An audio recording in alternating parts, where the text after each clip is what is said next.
For this project, you will need glue, a piece of the chipboard, a marker, perhaps some other colored markers if you want, and buttons. So first,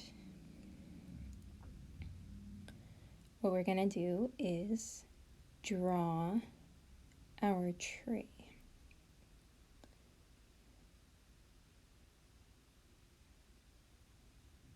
So you can draw your tree however you feel is best.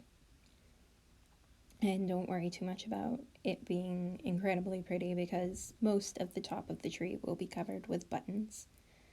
So I just drew a quick little tree, and I had considered coloring it different colors, but I went with a more silhouette-y kind of look to it.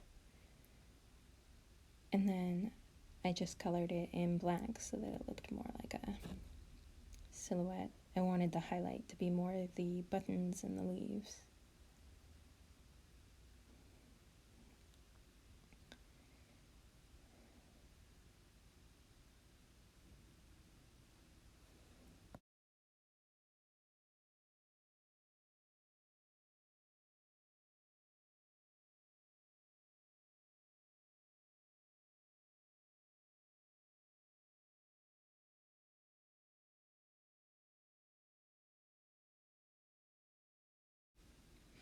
So once I finished coloring my tree, I decided that I'd like to put some grassy ground underneath it, and this is how I went about just sort of scribbling in blades of grass.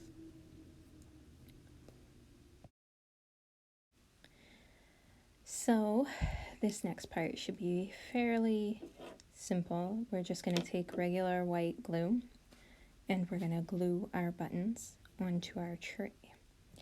And you can do this any way you want. It doesn't really matter. I have colorful buttons and dull colored buttons. You can add some depth by putting buttons on top of buttons. If your button has a backing that sticks out, you can put it on buttons and between buttons to give your tree some depth. But really, it's just a matter of putting your tree together however you see fit.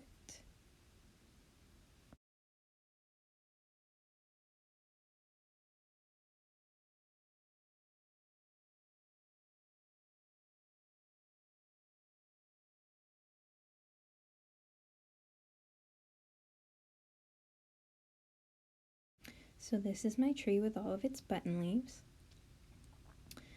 And I decided at the last minute to add an extra branch with a swing to fill some of the empty space. And I realized that it's not the most beautiful branch or the most beautiful swing, but it's my branch and my swing. So never be embarrassed by your art. It is what you like. So here is my swing. Oddly angled at best, but that's how I like it. And this is our finished product. Thank you for joining me for Crafting with Kerri, and I'll see you next time.